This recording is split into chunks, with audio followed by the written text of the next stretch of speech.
Test.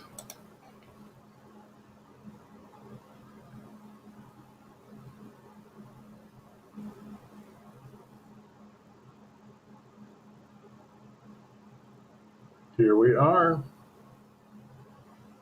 Here we are. Streaming. We're streaming today. Oh, goodness. Welcome to the Canadian Commie, where we deal with the reality of what it's like to live in a collapsing civilization. Austin, good to see you, my man. First in the gate. My apologies for not being able to do the stream last week. I had an important event that I needed to take care of. Islands in the stream. Hot damn. Good to see you, Cotton. Good to see you, Peanut Butter Beatrice. Hope you guys are doing well out there.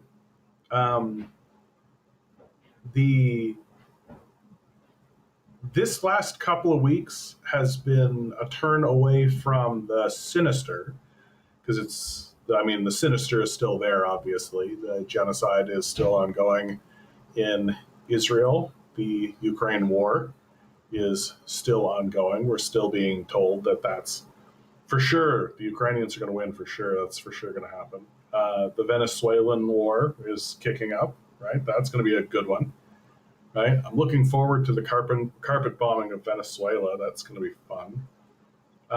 And so this sort of like the dark, sinister nature of everything still exists. But it's like, it's gotten a little silly, right? We're having a little silly moment. Things are a little silly Billy, right? Little Donald Trump blowing Bubba, right? Long Defiant, good to see you, my man. This story has definitely given some levity to the situation. Can you imagine? I find myself saying this a lot, and I wish more people were saying this.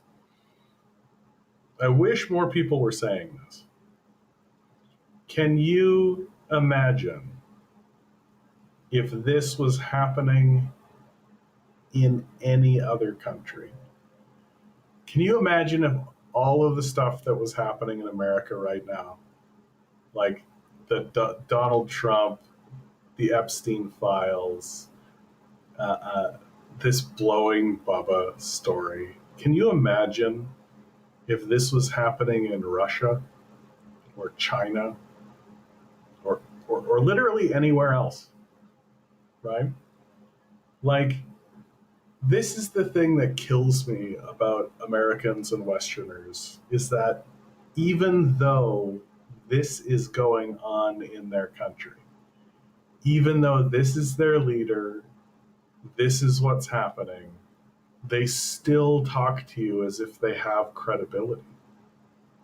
There isn't like any sense of humility at all. Like, Americans will still talk as if they are the authority for how a country should be run. It's just incredible to watch. Long Defiant, I hope everyone finds someone to love like Trump loves his big, beautiful bill. That's why he was talking about the big, beautiful bill. We've got a real romance in the White House. Wow. What a lovely story. Two American presidents.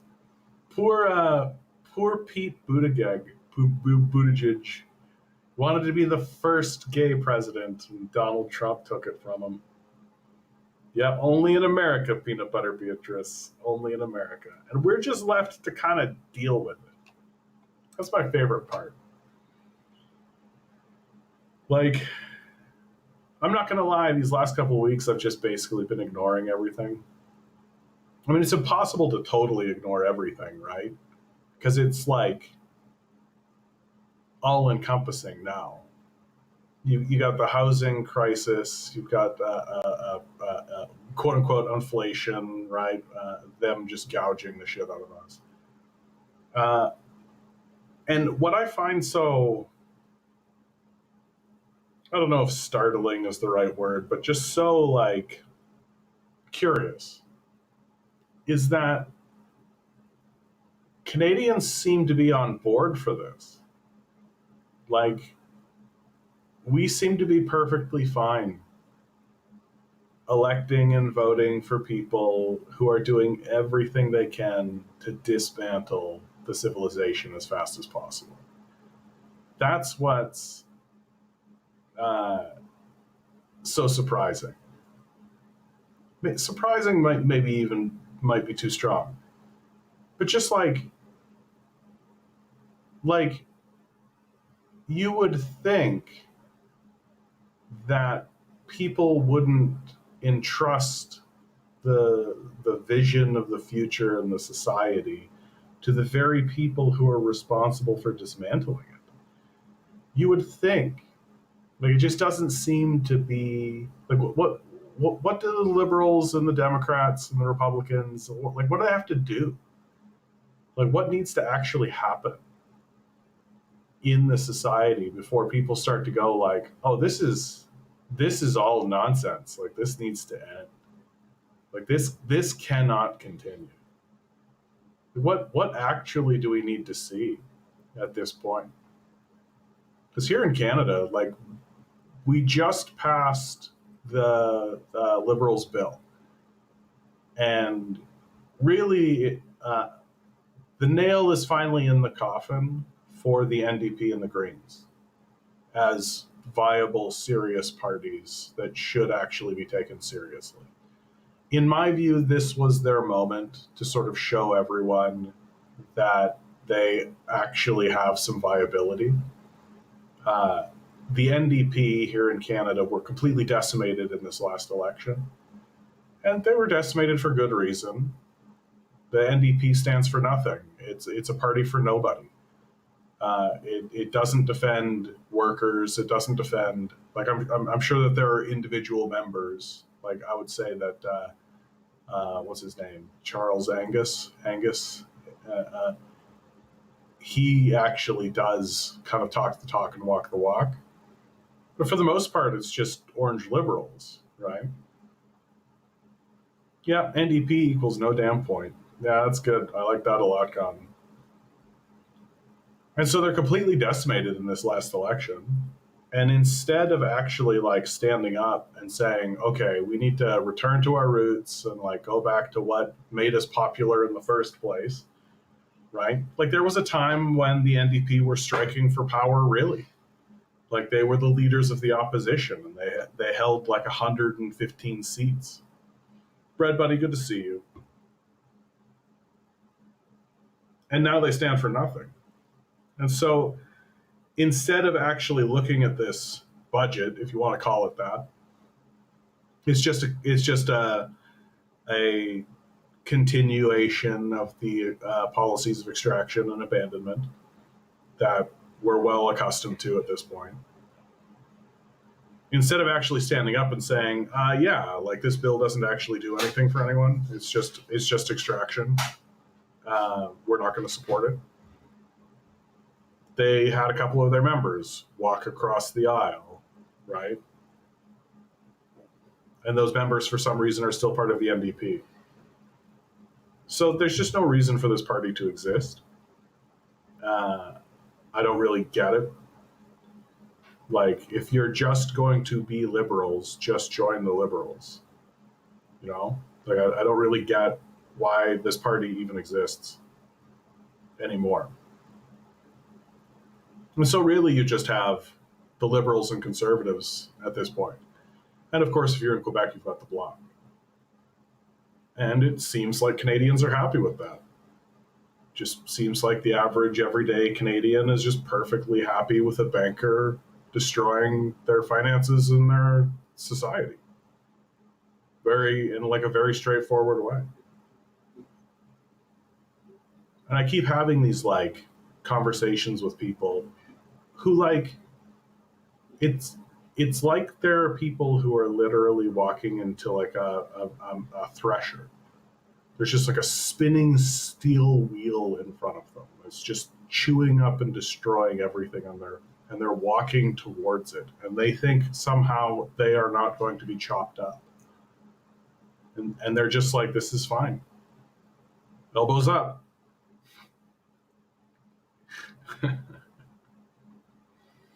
Austin writes, it is blatant opportunism. The reason why they didn't vote was because they didn't see electoral advantage due to them not having a leader. I mean, yeah, it's just petty politics, right? They stand for nothing, right?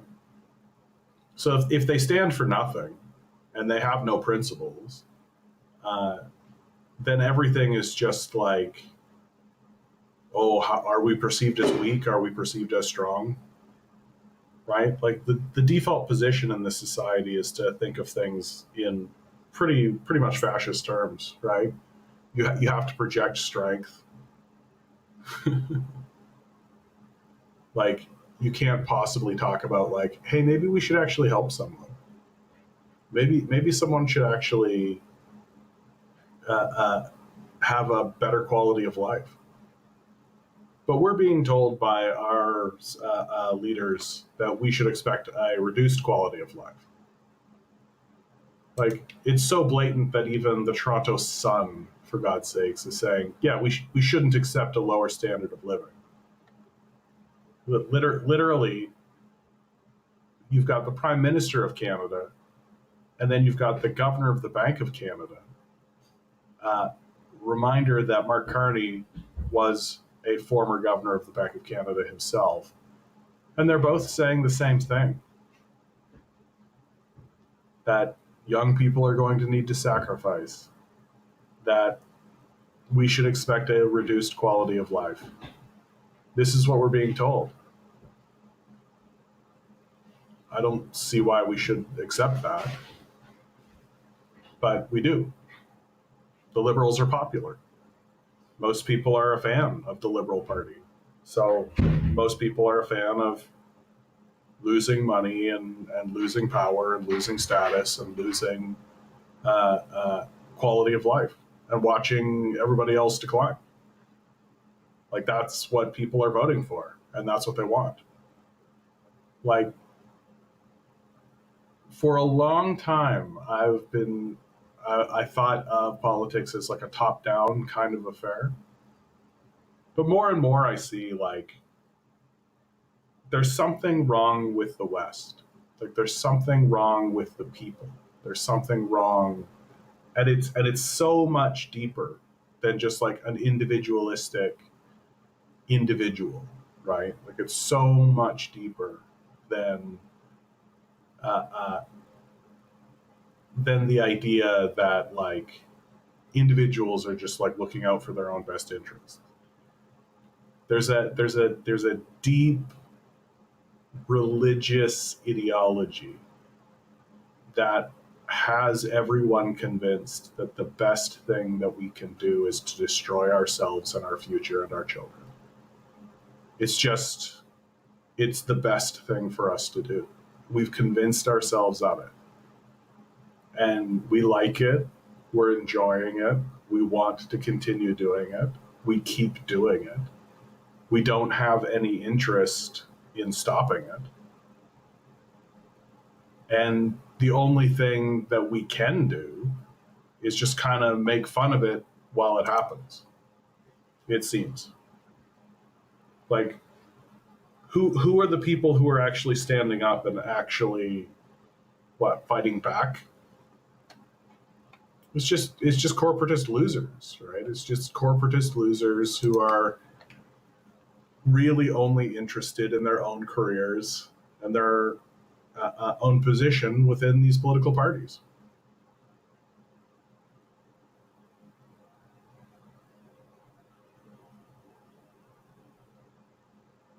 Like, it's dumb, you know? Like, it really is. Like, it's genuinely... I feel like after the collapse happens and after there's a big kerfuffle about all of this, because there will be, Like, people are going to look back at it and be like, what the fuck was that all about? Like, if you're 10 right now, if you're a 10-year-old and you're just sort of swept up in everything, right? In 10 years, you're going to be 20. And then in another 10, you're going to be 30. And by then, you're going to be looking around being like, what the fuck? Like, what the fuck is actually going on? And if you're lucky or unlucky, you're going to encounter someone like me. And I'm just going to look you dead ass in the eyes and just be like, yeah, we betrayed ourselves. We betrayed ourselves as ruthlessly as we possibly could. Like, the only way we could have betrayed ourselves more ruthlessly is if we had actually done the gas chambers. So far, we're not doing that. Not that anyone has found out. But we're still doing the like old round them up and lock them up trick, right? We're still doing the concentration camps. We're still doing all of it. And we like it. There's just no other explanation. We just like it. We enjoy it. There's something sick in the heart and mind of the Western citizen that we just enjoy doing it. And I think that as long as we live in this sort of state of denial, where we pretend like we don't enjoy it, like, take a look at who our leader is. Like, take a look at Donald Trump. Like, we like this guy. That's the reason why he won, because we like him. And when we look at him, we see ourselves. We see a version of ourselves that we do actually aspire to be. That many of us, like when we talk to each other, and when we talk to our peers, we like to aspire to a cleaner image. But the truth is that the Western mind and the Western citizen looks at Donald Trump and thinks, yeah, that is actually who I want to be. It'd be so awesome to be so powerful and so rich that I can say anything I want and do anything I want. And I think people respect him for it. That's the reason why the MAGA crowd supports him. It's because they love him, because they wish they could be him. They wish that they could be in that position. And so they live vicariously through him. And every single time he says something grotesque and absurd and disgraceful and disgusting, yeah, that's what they want to be doing. How awesome would it be to be able to talk like that and have everybody lose their mind and then I go, ha, and walk away? Like, there's a real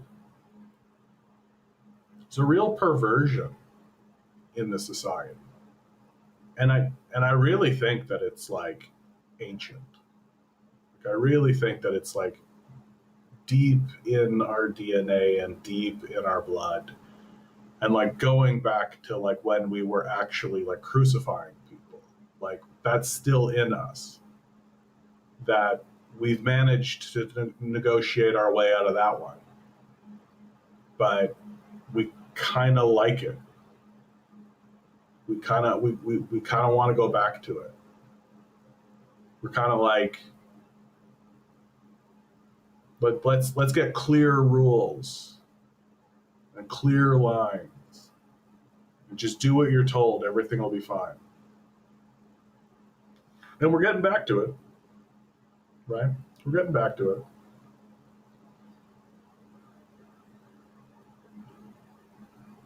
Peanut Butter Beatrice asks, is it in our nature to destroy ourselves after all? It seems to be certainly in the nature of the West. Like, certainly in the nature of the West. Like, we're not... we're just always at war. We're just always fighting some godforsaken, ridiculous conflict that we just don't need to fight. Like that's the part about it that's so silly, is how unnecessary it all is. It's totally unnecessary. Like, we didn't need to do anything in Ukraine. We didn't need to get involved in any of that. There's no reason to do any of that. We didn't need to get involved. We don't need to be involved in Venezuela. We didn't need to be involved in Iraq. We didn't need to be involved in Iran. Certainly, we didn't need to be involved in Palestine. Right? We didn't need to be involved in anywhere in Africa. Like, we didn't need to be involved in these places. Like, we could have looked at them and been like, oh, hey, you're a group of people. I, too, am also a group of people. Would you like to trade? Would you like to discuss anything? But we load up our men, our young men, into boats and send them over there. And they go in there and fuck everything up. Why? For what reason? To what end? For what purpose? And it's just like literally so that a couple of people can have like vanilla, you know? That we really wanted bananas. And it's just like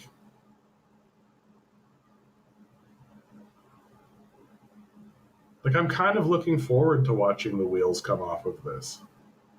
You know? There's something cathartic about finally watching the wheels come off of this thing.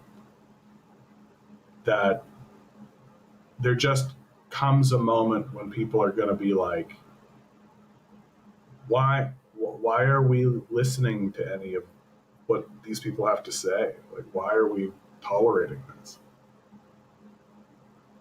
Radio Halifax, good to see you. If you can't tell, I am tired.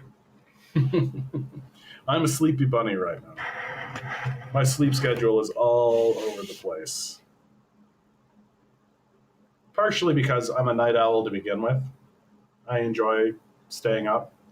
I like it. But also because, like,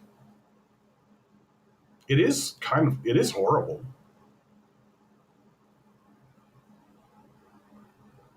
XD writes, they see the fascism and they will say it's shit, but they're very nonchalant about it. Yeah, I mean, it's what I've come to learn when people bang on about, like, the Holodomor, for example. Like, I'm essentially to the point now where if a person is banging on about the Holodomor, it's because they're a Nazi sympathizer. Just full stop. Like, they won't say boo about the Nazis, but the Holodomor, oh my God. Did you see all these sources and all this stuff and all this information that I definitely didn't get from a white supremacist website?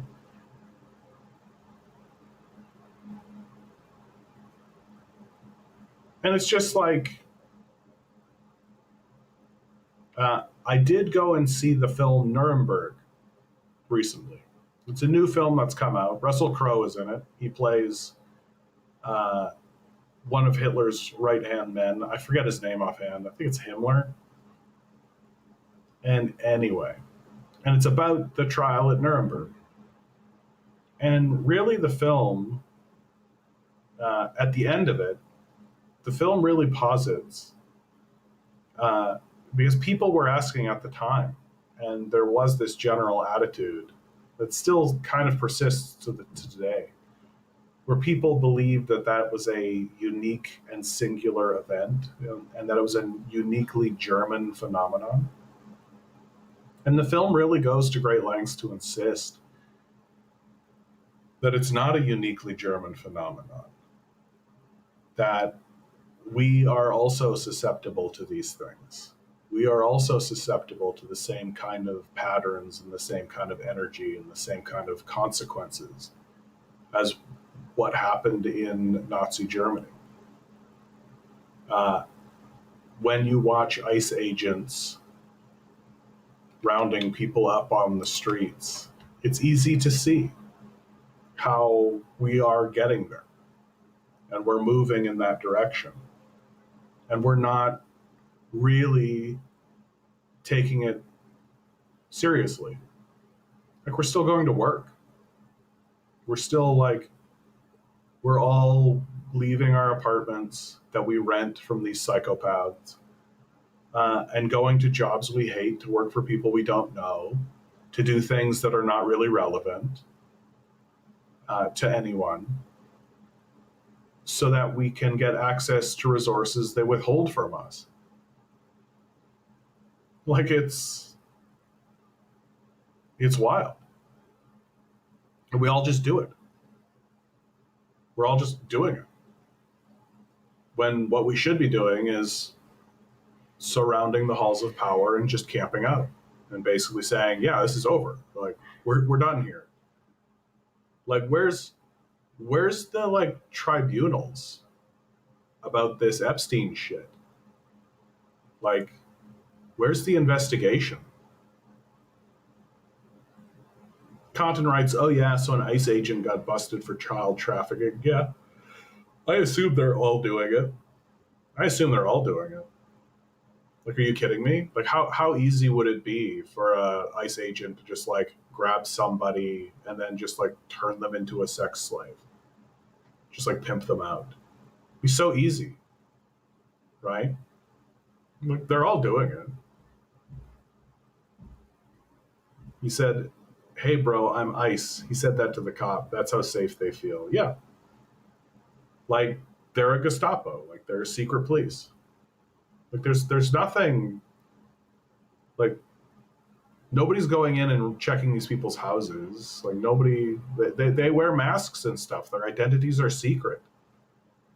Like, what are you talking about? What a perfect opportunity for like a serial rapist, a pedophile, and just like some psychopath to have like some farm out in the middle of nowhere where he keeps people. Like, and nobody is like even interested in stopping this, right?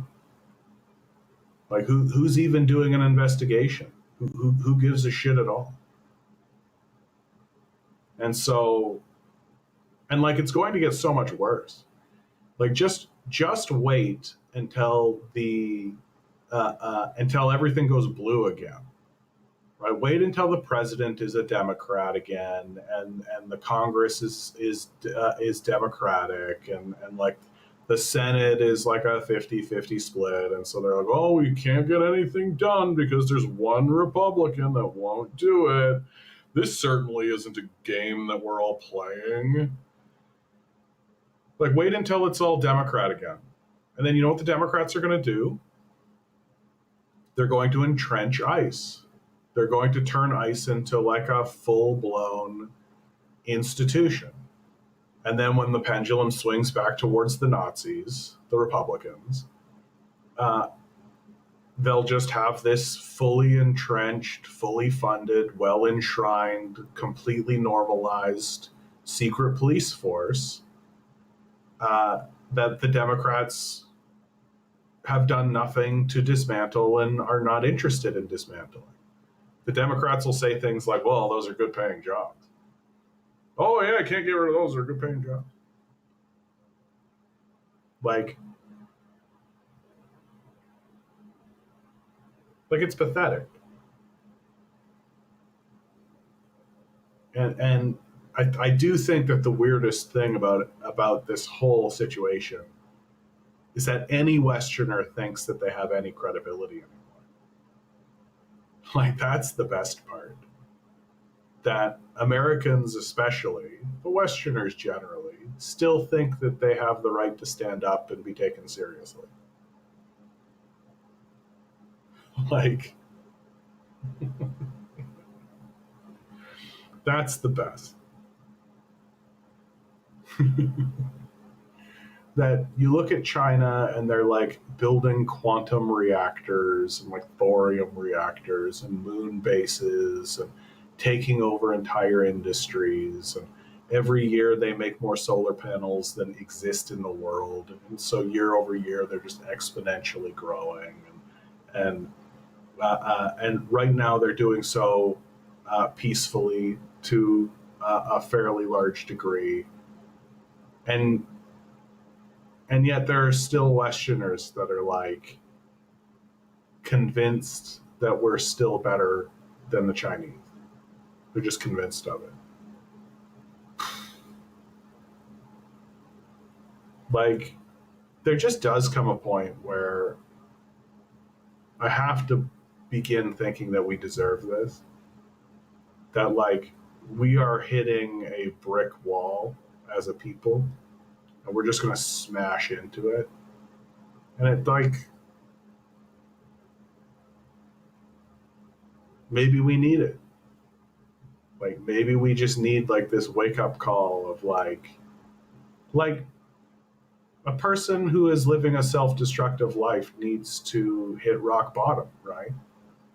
That they can only really have this turnaround and have a moment where they, come to Jesus and start to look at their life and say, oh, I need to do better, right? You can only really do this when you hit rock bottom.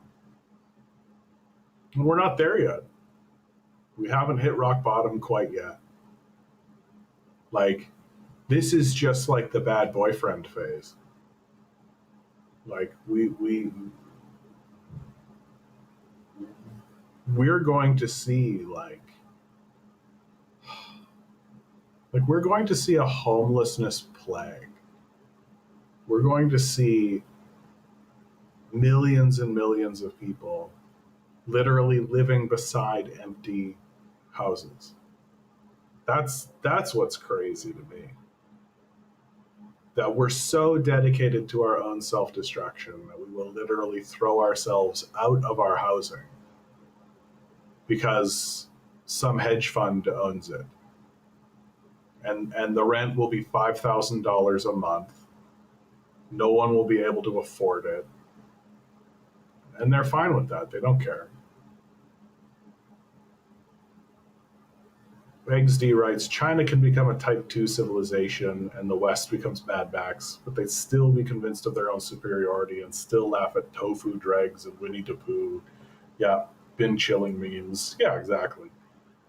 Just like brain dead. Like, we're brain dead. We don't even know what's good for ourselves. We don't really care. Peanut Butter Beatrice writes, we have a lot further to go than I'd originally thought, I'm afraid. And it'll happen very fast, though.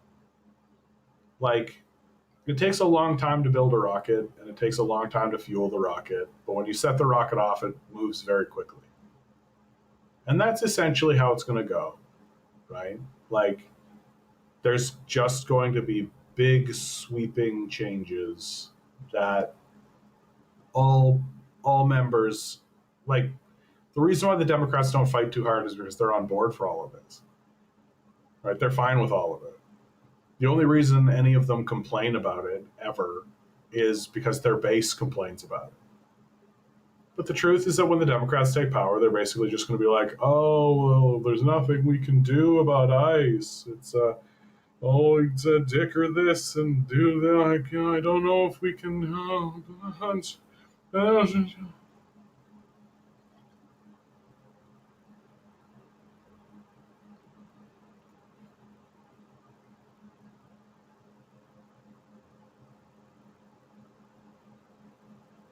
And like,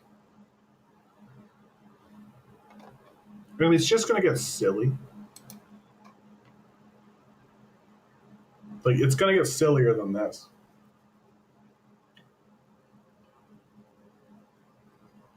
Like, I'm really looking forward to this AI bubble pop, which is currently happening. The AI bubble pop is happening.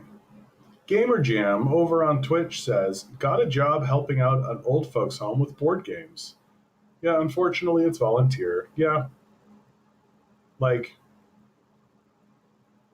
so an emotional salary. Yeah. If you'll do the work for free, right? Like that's the long and short of it. If you'll do the work for free, then they'll say yes. Like, everybody wants the work to be done for free. But good for you, my man. Good for you. I think that's fine work to do. It's I mean, all the money is held up in the hands of like five guys, and then there is a small group of boomers that have some more money.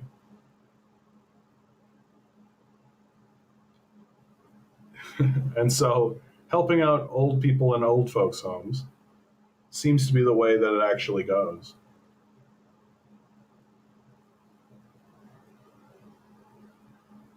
When this AI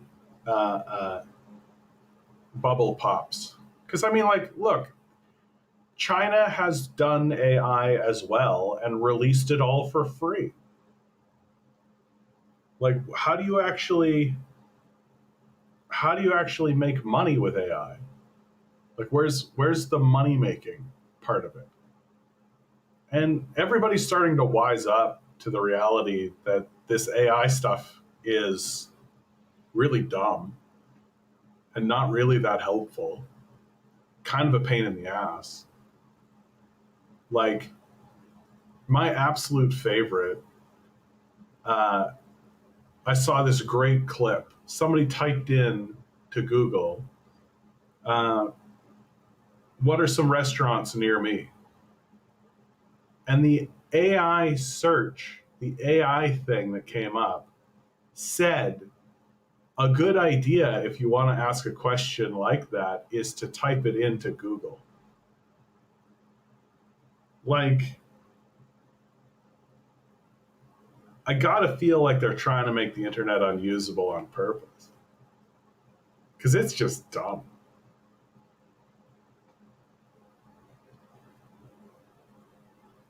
Yeah, Gamer Jam.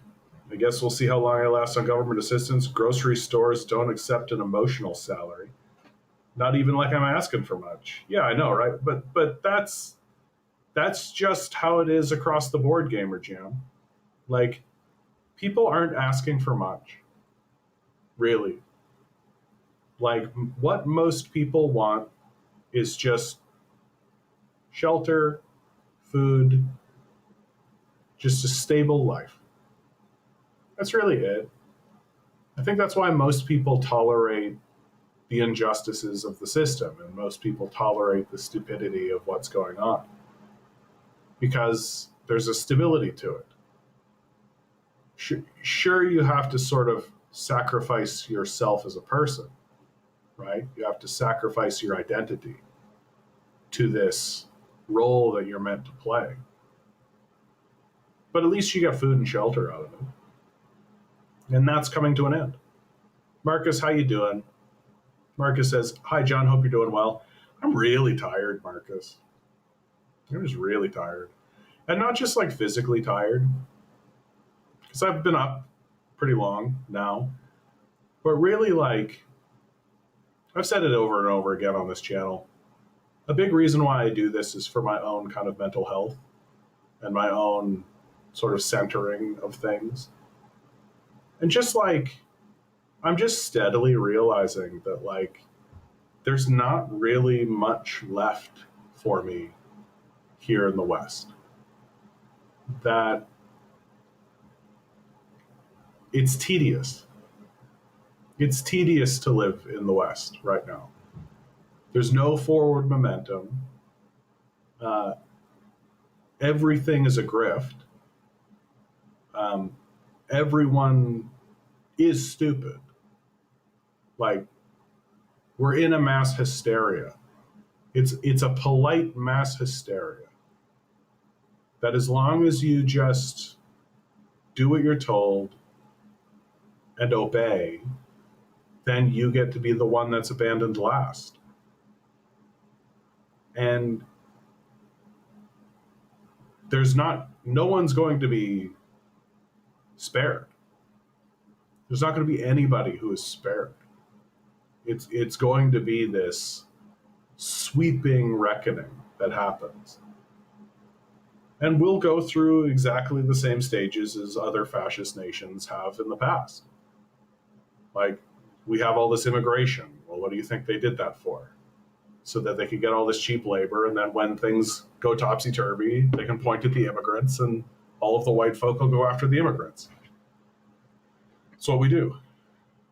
We've done it before, we'll do it again. We like to.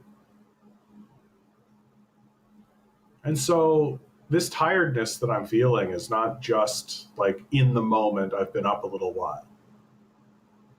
It's just like a existential or spiritual exhaustion of just like, what are these dumb monkeys doing? And I find it really, really, really difficult to participate. I find it really difficult to go out into this capitalist society and try to communicate with people. And they're getting meaner. Like, things are getting worse. And the idea that you can just like go work a job and get a house and all, like, it's over. And it's going to continue being over, and it's going to get worse.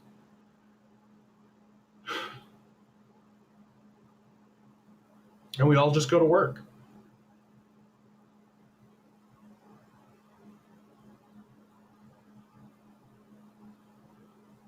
That's the best part.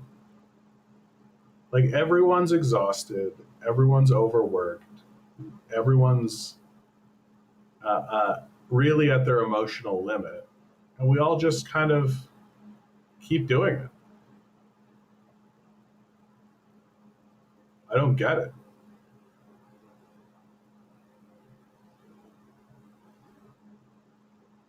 Paul, good to see you. Screw a job. Like,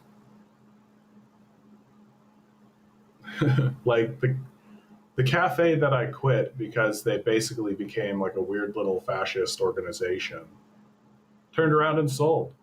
Right? They ruined the business. Uh, they destroyed the cafe. They couldn't make a go of it, and they turned around and sold it. And who did they sell it to? An even larger corporation. So just another totalitarian fascist organization who is just going to be just as ruthless. And these are the organizations that are taking everything over. So every organization is just going to be this like totalitarian dictatorship where they're constantly trying to squeeze as much value out of their workers as possible. They're going to sell cardboard and tell you it's delicious. And you won't know any better because you won't have eaten anything else. You'll have no frame of reference. It's all just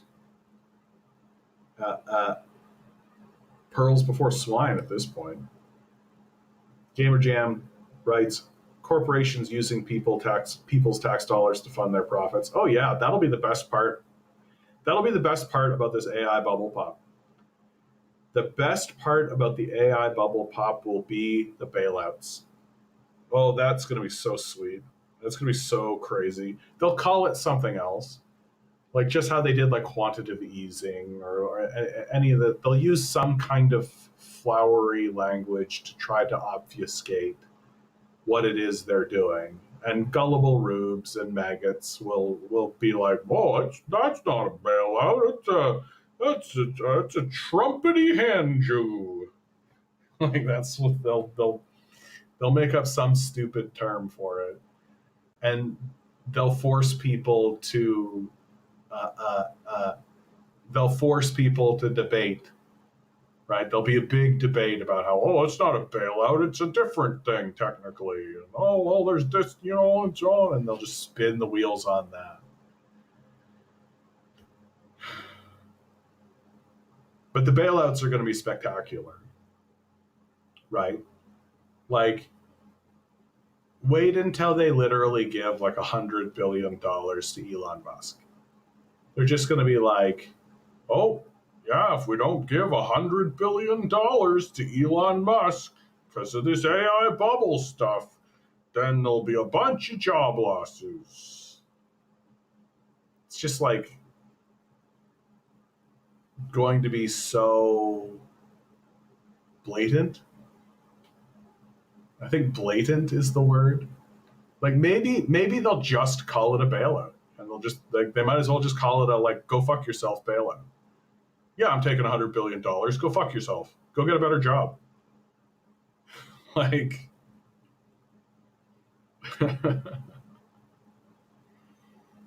Marcus writes, attended a rally in Italy recently. Well, I'm glad that you were in Italy. That's a beautiful country. And the crowd chanting Bella Ciao was invigorating. Yeah, we'll see. The current leader of Italy is like a Mussolini fan. So it's pretty tough to want to take Italy very seriously right at the moment. Like,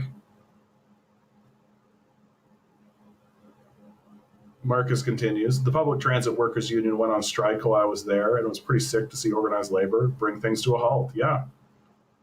I mean, I feel like that's what we should be doing across the entire Western world. Like, just stop this shit. Like, what are you talking about?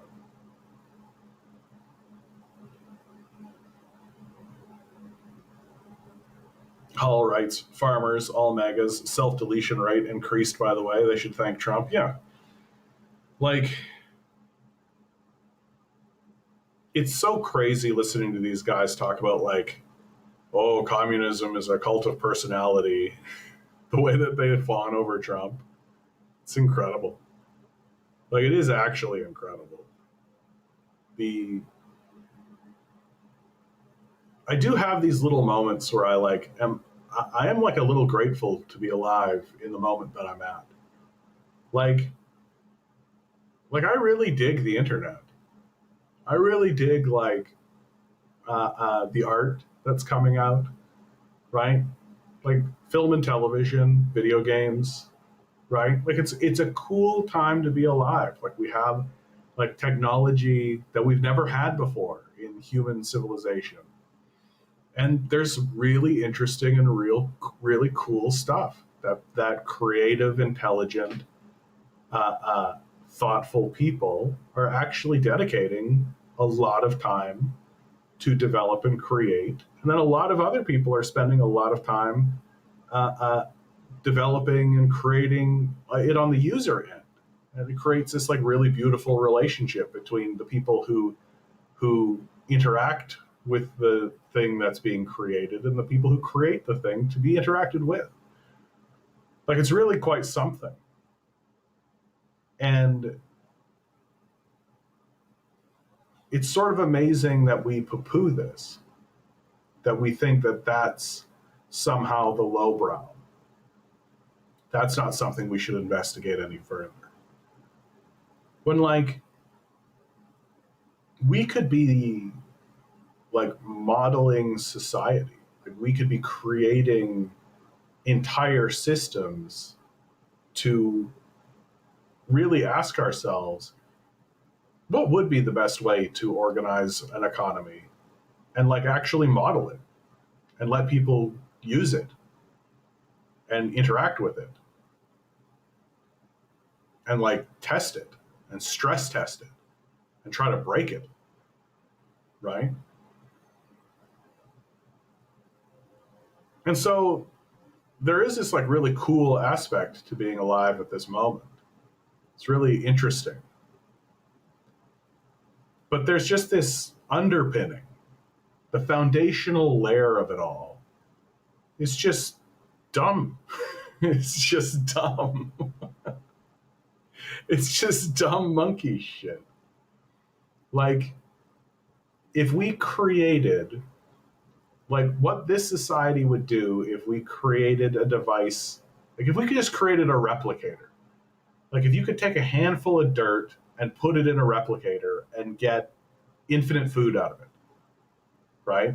Handful of dirt, and that gets reconfigured into whatever you want it to be, and it just spits it out in front of you, and it's the best meal you've ever had, right? Like, if that device existed, uh, it would be patented and copyright or written, and you could only get access to it if you rented time with it.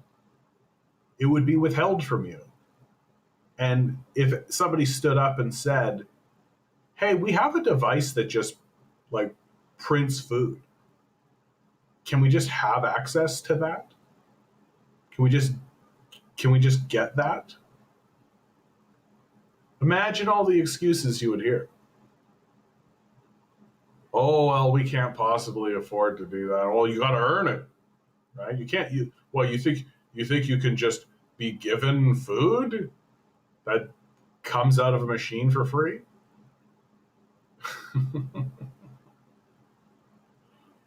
Like, but that's what we would do. We would for sure do that. Like, there is no chance that Western quote unquote civilization becomes an advanced society. And what do I believe an advanced society actually looks like? Like, an advanced society uh, is one that is actually expanding itself into uh, not just the stars, but into the oceans as well. Like, expanding our understanding of what this place actually is, expanding our understanding of what reality is, not so that we can sell something to someone, but just so that we can know. And we are simply not going to get there because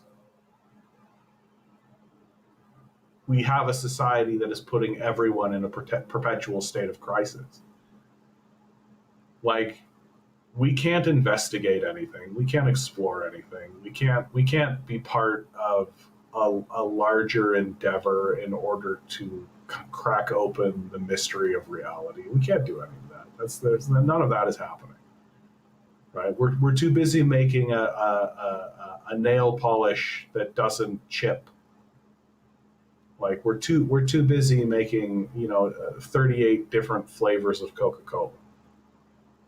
You know? And like, why? just why? And nobody really wants to stop and ask, what is this? Like, what is this, do you think? Like, actually, what is existence? What is reality? Why are we here? Why were we created? Why do we persist? Why do we do any of this stuff? And like,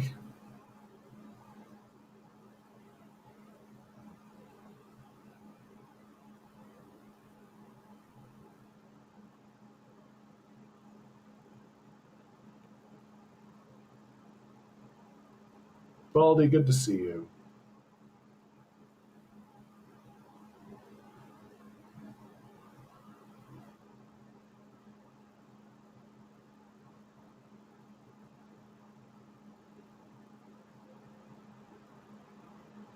I am a little bit grateful because it's getting so goofy now that nobody can ignore it.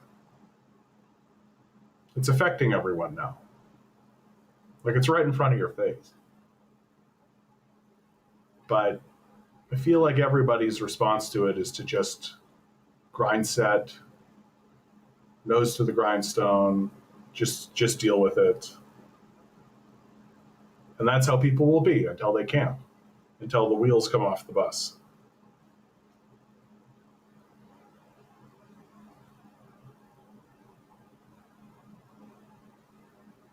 Gamer Jam says, quoting Stan Lee, people would go off the deep end if there weren't entertainment. But what's going to happen? And you can already see this sort of manifesting itself in comedy, right? That comedy is the canary in the coal mine for a lot of stuff, especially in American culture. Um, I, I have a thought about comedy, by the way, that um, because comedians and Americans are so proud of comedy, it's a uniquely American art form. It's like, yeah, it's proof that you live in like a dead end culture. Like a real civilization and a real culture with like a real art form and a real art scene would have a whole bunch of stuff going on, right? Like you would have a comedian as part of a larger thing. Like take a look at Shakespeare, for God's sakes. Well, you think there weren't comedians? You think there weren't people like telling jokes and doing stuff during that period of time? Of course there were. It just was understood that like we're expecting sort of a larger spectacle piece here. We're expecting a larger sort of performance or presentation or something, right? The idea that we're all just going to get in a room and listen to one person talk is an indication that the culture has been decimated and reduced. That in a society that was actually cultured, a person standing and talking and saying funny things would be called a friend, right? That you would just be around that person, and that person would be at dinner or you would go see an actual piece of art, and then that person would talk about it and they'd be witty and funny and interesting because they've read books and are cultured and have a lot going on. And you probably would also be like that, right? That you would go back and forth and back and forth. But because we're all illiterate and because the culture's been completely decimated, when there is a person who actually manages to sort of penetrate and have a little bit of zhuzh to them, and actually, in spite of the odds and in spite of everything, manages to cut through and manages to actually stand up in front of people and say this, we throw money at them. And we say, oh, what an artist. Like a guy like Louis C.K. should just be some guy in a bar. Like that it's not the peak of culture. It's just that the culture has been decimated so thoroughly that this is all that remains. This is all that it's capable of sustaining. This is all that it's capable of producing. Because it can't produce an actual serious art form any longer. Like it has to be just a guy standing in front of you with a microphone. Because anything else would be too involved and too difficult. And so they don't do it. Like, have you noticed that there's no comedies anymore? Like, they don't make, like, the last comedy was seriously Happy Gilmore 2. Like, nobody's actually making comedies anymore. Nobody's making romance movies anymore. Everything is just like Transformers 54, right? Just these big, kind of grotesque spectacle pieces with no purpose.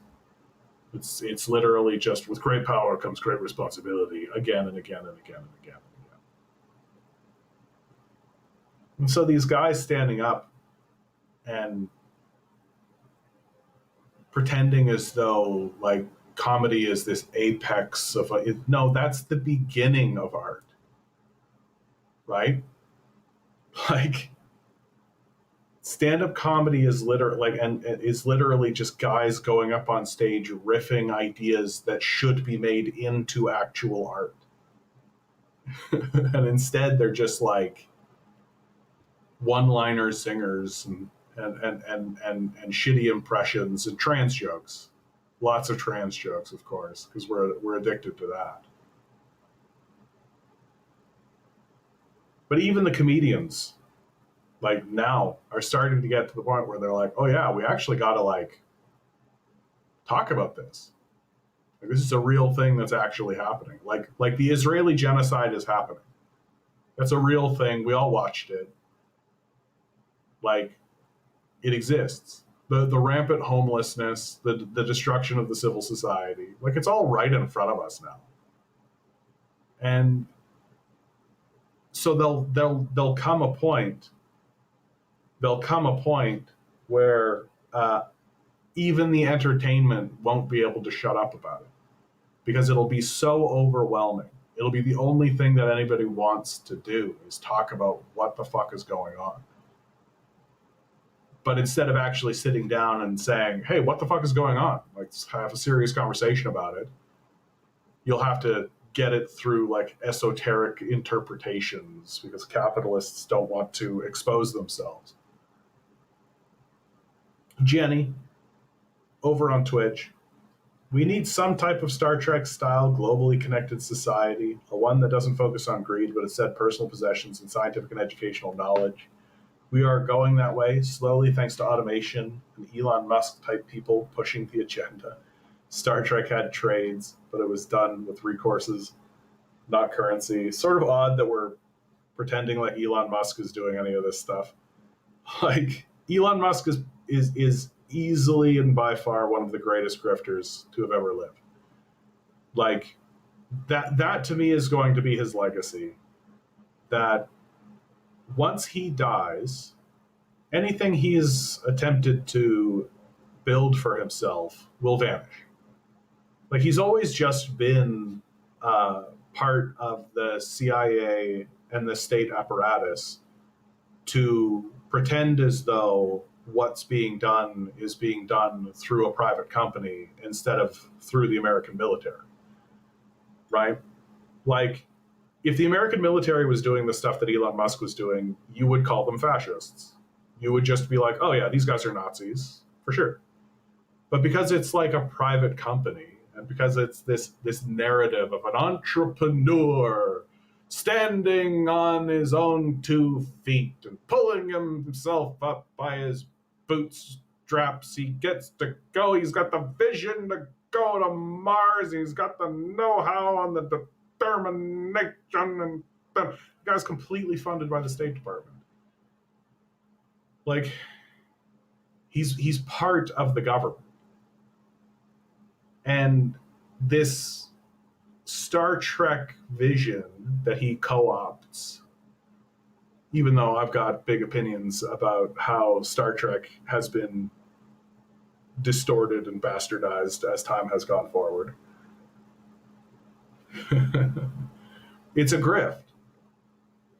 And that Elon Musk is just one of the greatest grifters who has ever lived. He's not going to accomplish anything.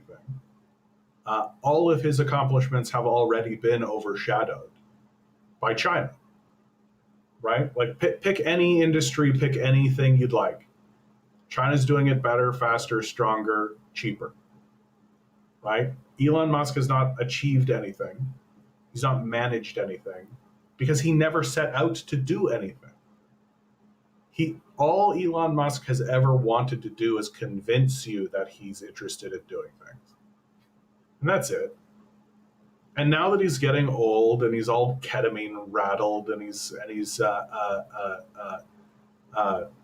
incontinent and stupid, right? Like, the guy is just going to die. And when he dies, there's going to be a moment where everybody goes, "Oh dear," and then everyone's going to forget that he existed. Because at the end of the day, he's not that relevant, right? He's just part of the American military. He's just a part of the military-industrial complex. Their attempts to militarize space, which are failing because their whole concept of how to do everything is ass backwards. and they're just getting defeated. Like they're just getting defeated. And they're getting defeated by a group of people who are like, yeah, we use facts and evidence with a material analysis of the society to make decisions and move forward in a vision that we all agree is an important thing to do. And America's like, we should have a competition and fund 40 different people to rebuild the wheel every time. And that's called innovation. Cool. Yeah, Elon is better at pump and dumps than China. That's true. That's true. If you need somebody to pump and dump, if you need somebody to break into the treasury and steal all your information, Elon's your guy. And so the reason why we're not going to have a Star Trek style globally connected society is because there's something wrong with the Western mind. There's something wrong with the soul of the West, not the mind of the West, the soul of the West. That we have disconnected ourselves from reality so meaningfully and so completely that we can't. We're genuinely having a discussion. This is a modern discussion that's happening in 2025 that's actually serious. We're actually having a discussion about whether or not everybody should have access to food and shelter. You can't have a stable society if you're even having that conversation. If you're even having the conversation about whether or not everybody deserves food and shelter, you are living in a destabilized society that cannot evolve and cannot grow and will not be able to build institutional power. And I think that's very important. Like, if you want your Star Trekian style connected global society, well, you need to build strong, stable, resilient institutions. And we're not interested in that. We're doing everything we can to dismantle that. Here in Canada, in Alberta, the Premier of Alberta, Danielle Smith, is literally privatizing the healthcare industry. Like, literally. They're bringing it in as we're going to do a 2-tier, so we'll still have the public healthcare option, of course, but we're going to introduce private healthcare as well. Yeah, that certainly is going to actually work, right?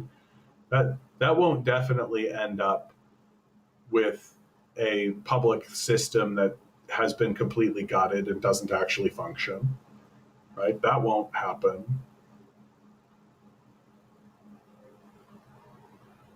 Baldy says, my dumbass premier just passed another notwithstanding clause act here in Alberta, and you wouldn't guess what it is. Please do tell, Baldy. Please do tell.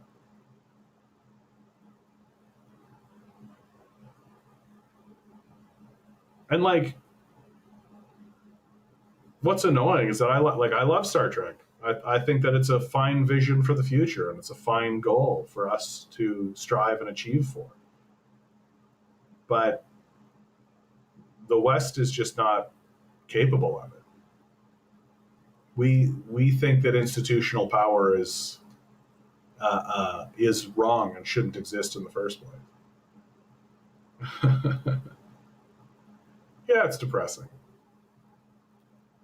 Yeah, I just disconnect from the outcome. Like, we're all gonna die. That's it. And just there'll come a point when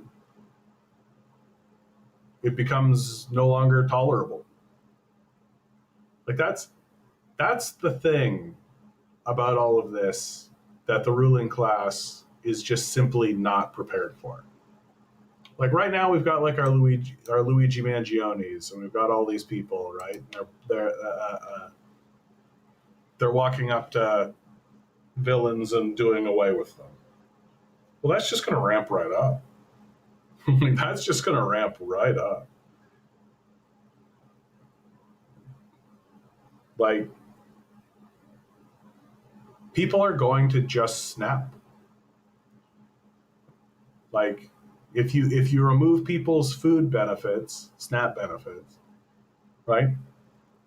If you impoverish them, render them homeless, yeah, people are just going to snap, and it's going to get really wild, even worse than it is today.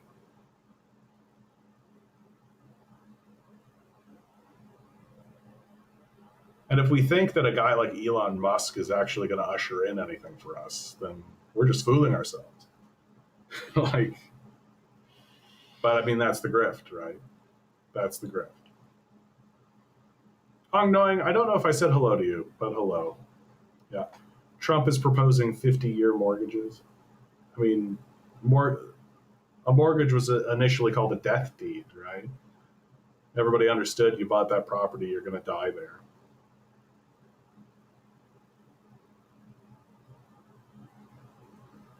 And so, my advice to everyone: try to organize, right? Try to find like-minded people around you. Um, but really, don't forget to enjoy your life, right?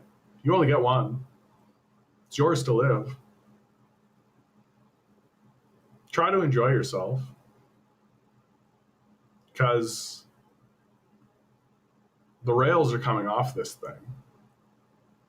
And it's going to come off the rails whether you're working 60 hours a week or not, right?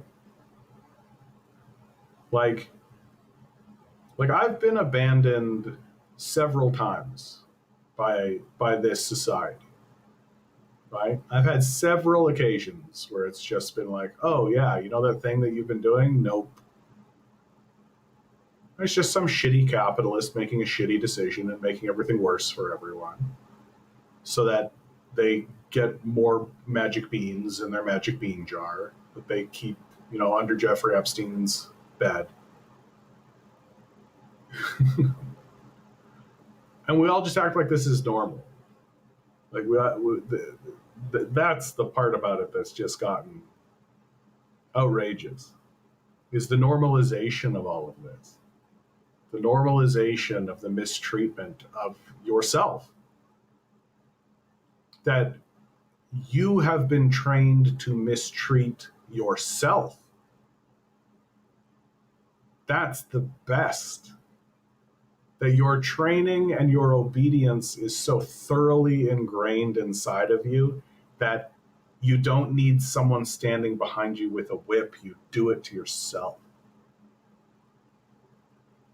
Your desire to be productive and your desire to be considered good in this capitalist, ridiculous society is so thoroughly entrenched inside of you that if you don't do it, you feel bad about it.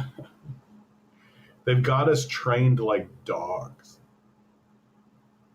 They just need to ring a bell. And we love it. They ring that bell and we come on over expecting that treat. We love it.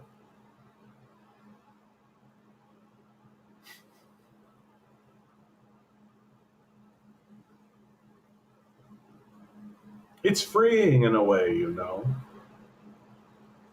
It's freeing in a way to finally realize that, like, we are going to crash. That I think is the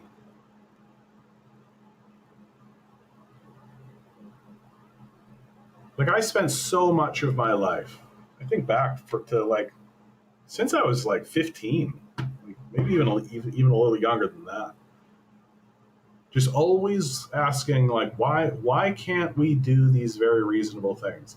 I think my radicalization really did begin with climate change. But just the recognition that, okay, here's this like big problem, right? There's a problem. What can we do to solve it? What can we do to fix it? What can we do to explore that and investigate it? And I look back on my high school years and I can see that my teachers, I mean, it's polite to call them teachers, it's their official title, I suppose, that the people who were entrusted to teach me I can see now in hindsight that they understood that my ideas and my thoughts would never happen because the power structure would never permit it. But they never said so because there's that sense of self-censorship. You don't want to risk losing your own job, right? You don't want to become thought of as a communist and get purged out. You have to keep politics out of things, right? Unless they're pro-capitalist politics, then that's just natural, normal, everyday stuff, right?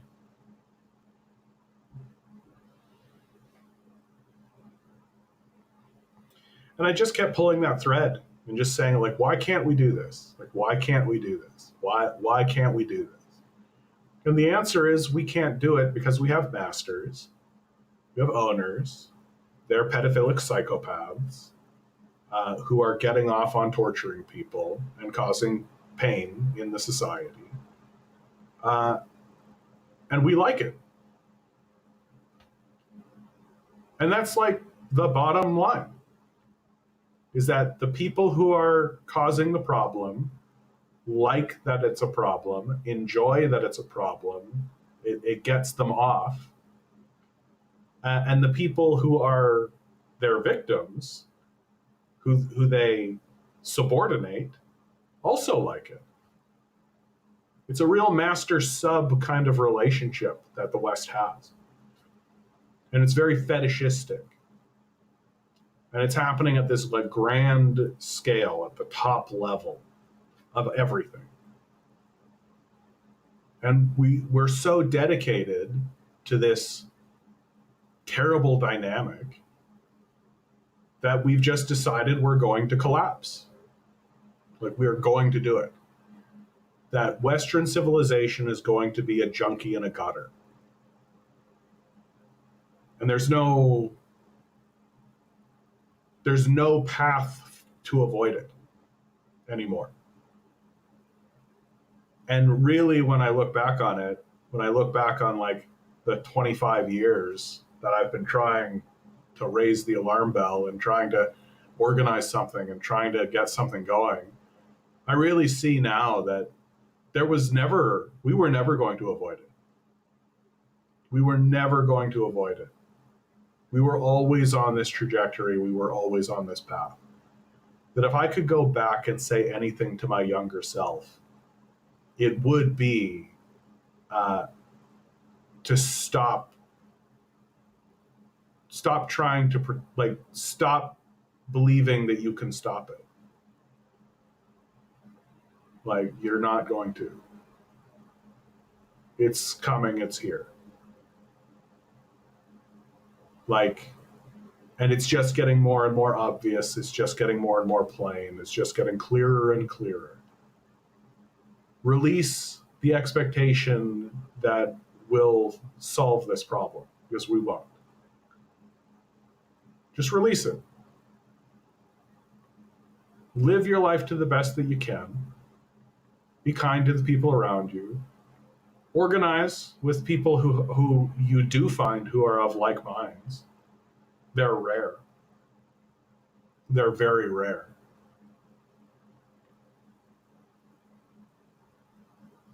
But just like drink beer, smoke weed, enjoy your life. And when you see another pillar get knocked out of the table that is Western civilization, no need to lament it. There it goes. The AI bubble collapse is going to be another big one, right? So much of the economy right now and so much of the West is tied up in this concept of AI, that AI is the next big thing and it's going to take over and there's going to be all this guys, and now that's just going to pop. It's just going to go boop. Because the technology isn't doing what they claim it's supposed to do. There was a game developer. There's a game developer that actually said um, AI is creative if you are uncreative.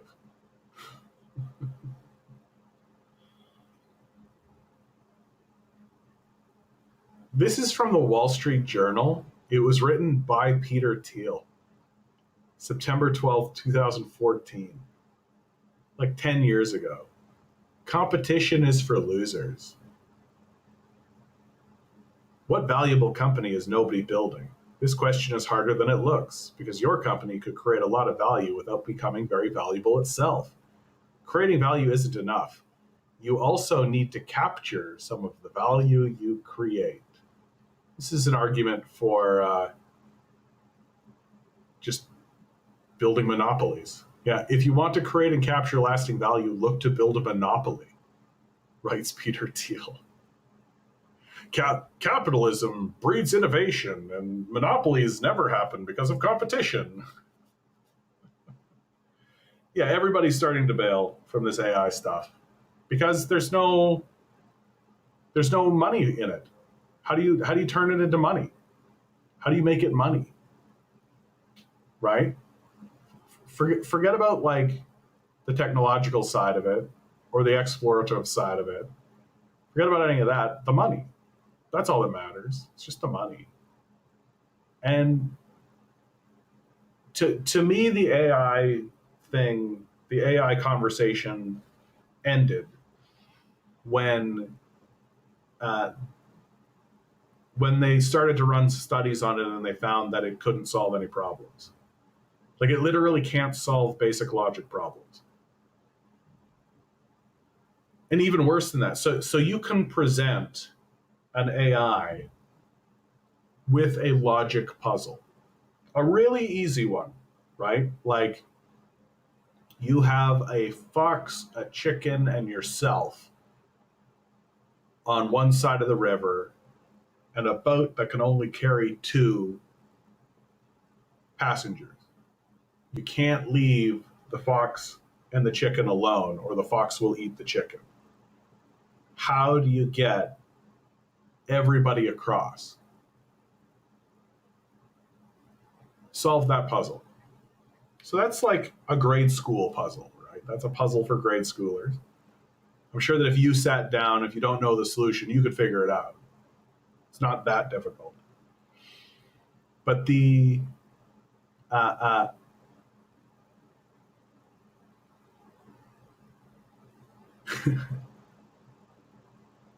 AI can't figure it out. It can't solve that puzzle. Even worse, if you give the AI the answer, it still can't do it.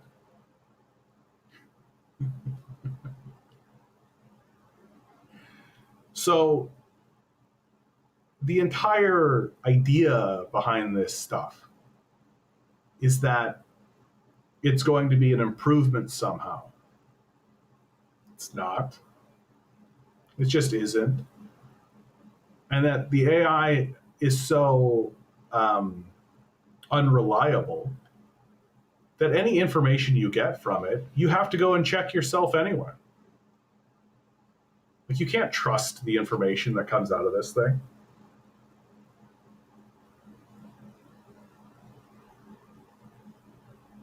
That at the end of the day, it's just like no better than your like drunk buddy that does a quick Google search and finds like some Nazi making a claim about something and saying, that's what it is. Says right here.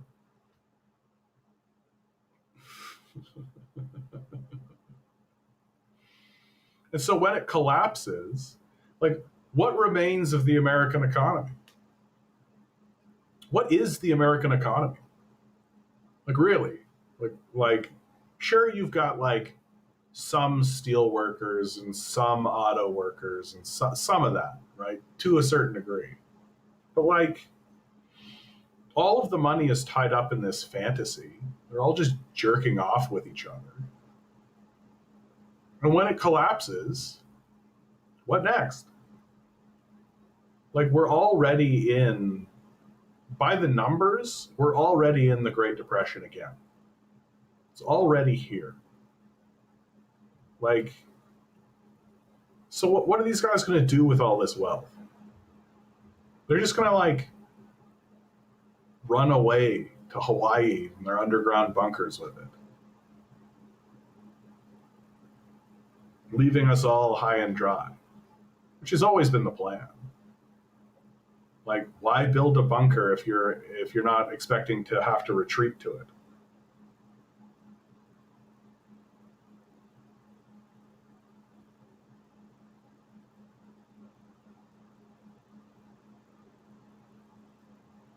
And the society will get meaner, and everybody will be poorer. That even the people who are not poor, who are doing okay, will still be feeling really like they got to keep things close to the chest. Like, yeah, they get the vacation, and yeah, they get to do that, but boy, they got to really pay attention to that bank account. Ooh, they got to make sure it's all eking through. Is this how we're meant to live? Is this how we're meant to do this? Do you think? With every single one of us tied to some bank account, constantly looking at it in this hysteria-based panic.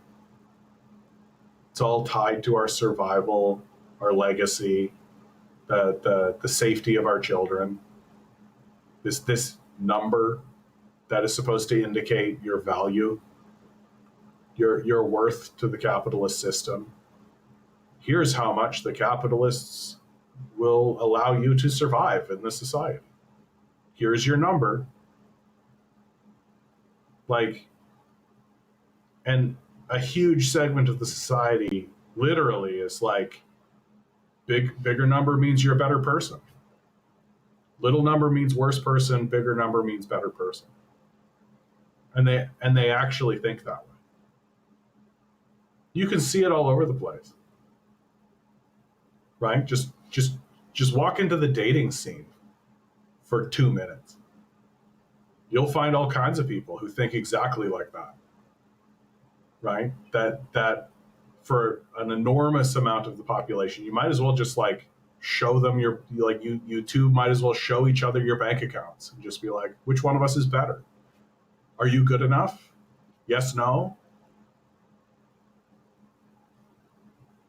It's this religion that's taken over. This worship of this magic number.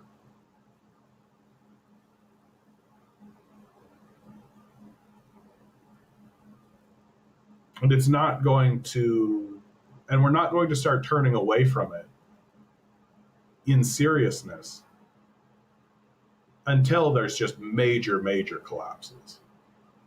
I don't even think the AI bubble collapse is going to be the big one. Like, I think that there are bigger ones coming. The big collapse is the boomers finally dying. Like right now, the boomers are like right on, they got their hand on the door, right? Their hand's on the door.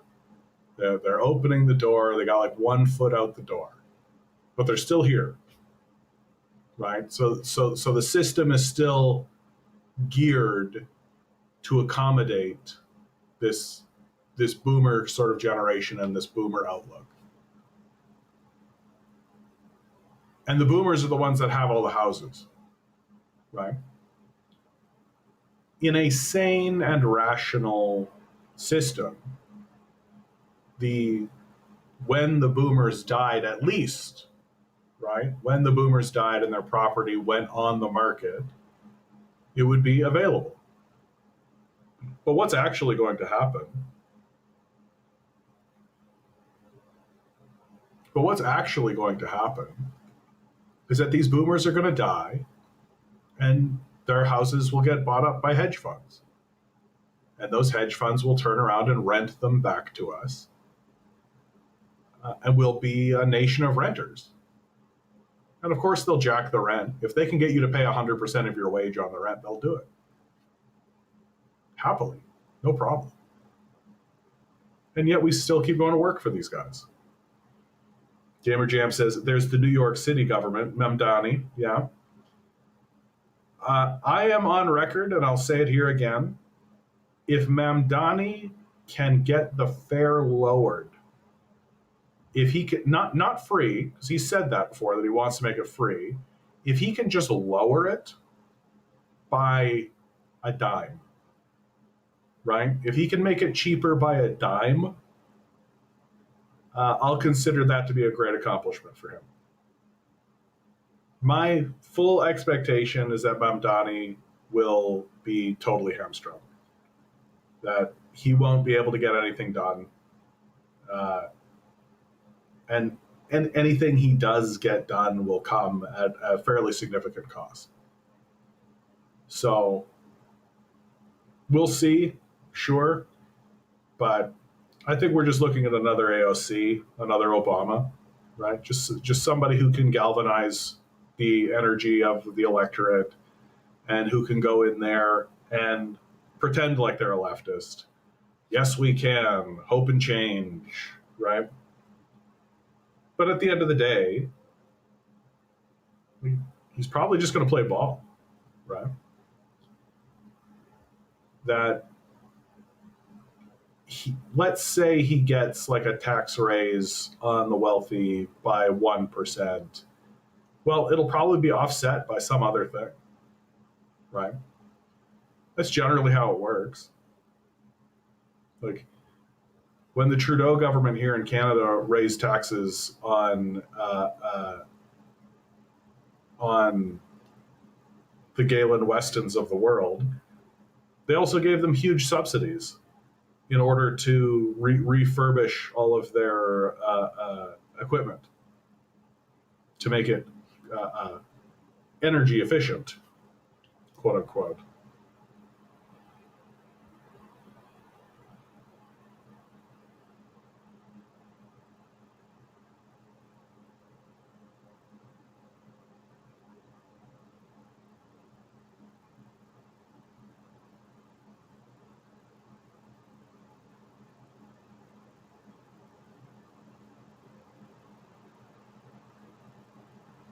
It's just so silly. Like, I know I've said that, and I know I'm like I don't think I've got too much energy left in me to keep doing this today. But like, we could just chill out, right?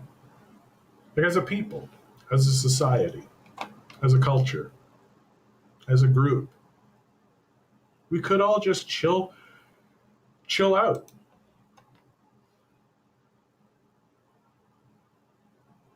We could relax.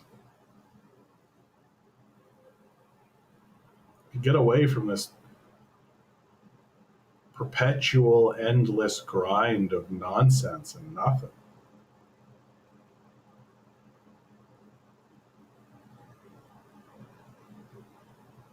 That's what makes this whole thing so annoying, is that we could be better. Like, we could be so much better.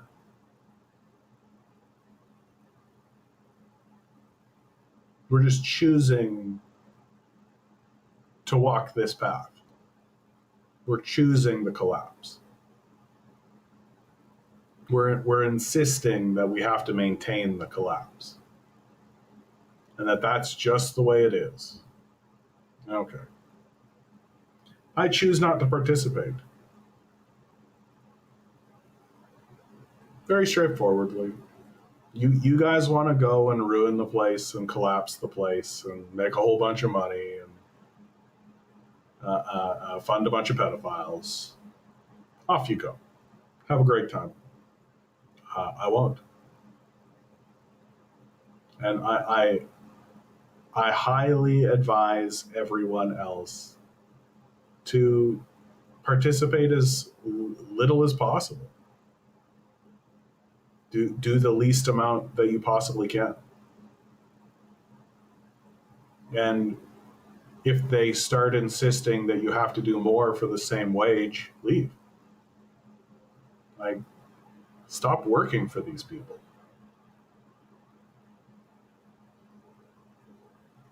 Like, what's it going to do? Ruin your life? Like, that's how you know these guys are truly incompetent, because they're stripping everything away until people will have nothing to lose. And once they get to a point where they have nothing to lose, then you're just going to end up with a whole society full of Luigi Mangionis. Is that really what you want? Are you sure? But I mean,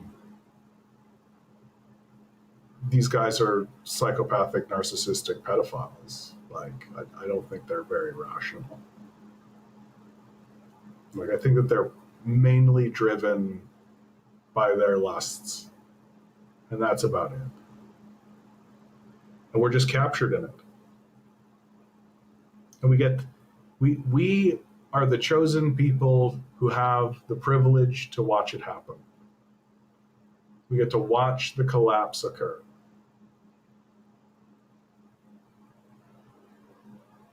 And we get to stand there when the collapses happen, and there's the bewildered liberals, the bewildered people. How did this happen? Well, Fred?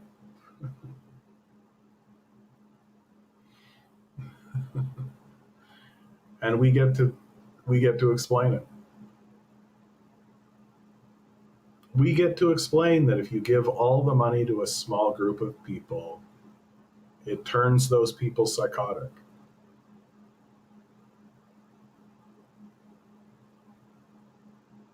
Like, that's the best part.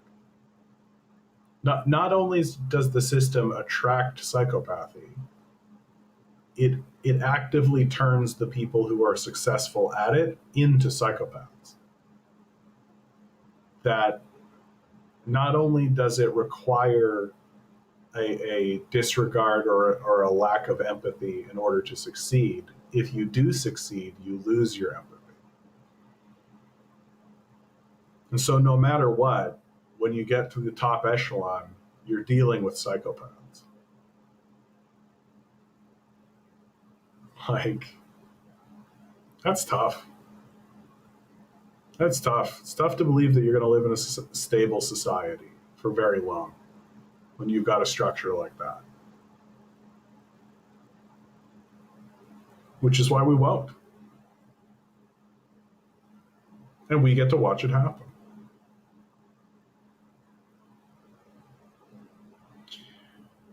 All right, guys. I know this one was really short. Only an hour and a half today. I'm too tired to go on. Perhaps one day I'll be too tired to go on.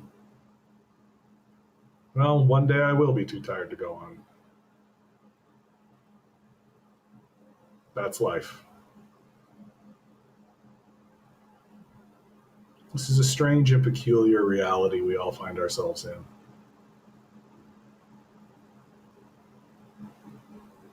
Try to enjoy yourselves. Always remember, each and every one of you is a quantum being walking around in quantum energy. These billionaires are spending hundreds of billions of dollars in the hopes you'll never realize it. You'll just stay the good little commodity they need you to be. Revolt. Rebel. Repent. Good luck.